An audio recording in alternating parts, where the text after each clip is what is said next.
వాళ్ళందరినీ ఆహ్వానించి పెట్టడానికి కారణం ఏంటంటే మేము కరెక్ట్గా 4 months అవుతుంది ఈ కొత్త బాడీ రెగ్యులేటరీ అథారిటీ ఛార్జ్ తీసుకొని ఫుల్ ప్లెడ్జ్డ్గా మేము ఛార్జ్ తీసుకున్న తరువాత రాష్ట్రంలో రియల్ ఎస్టేట్ రెగ్యులేటరీ అథారిటీ గురించి అవగాహన సదస్సులు నిర్వహిద్దామని మీ ద్వారా ఇంతకుముందు తెలియజేశాం. అలానే తిరుపతిలో ఆ శ్రీవారి పాదాల చెంత మొట్టమొదటిగా ఒక అవగాహన సదస్సుని చేశాం.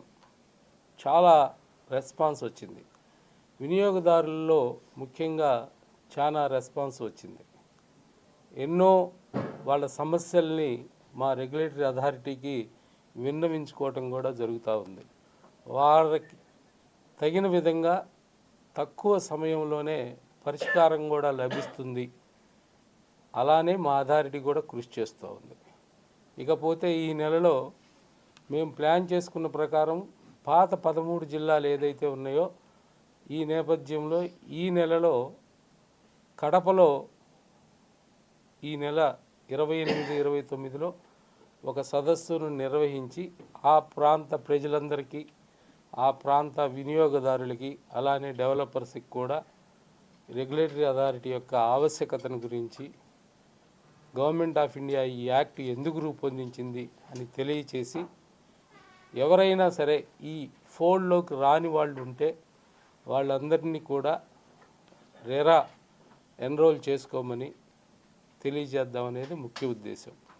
అలానే అలాటీస్ ఎవరైనా కొనుగోలుదారులు ప్లాట్ కానీ ఫ్లాట్ కానీ విల్లా కానీ ఏదైనా కొనుగోలుదారులు వాళ్ళకి డెవలపర్ నుంచి ఏమైనా అసౌకర్యాలు కలిగి ఉన్నట్లయితే వారు రెరాకి కంప్లైంట్ చేయవచ్చు.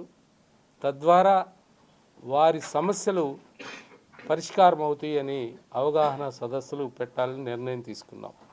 ఇకపోతే ముఖ్యంగా 2016లో యాక్ట్ ఇంప్లిమెంట్ అయింది.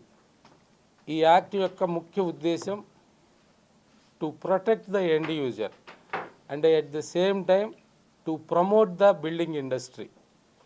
ఈ నేపథ్యంలో ఎన్నో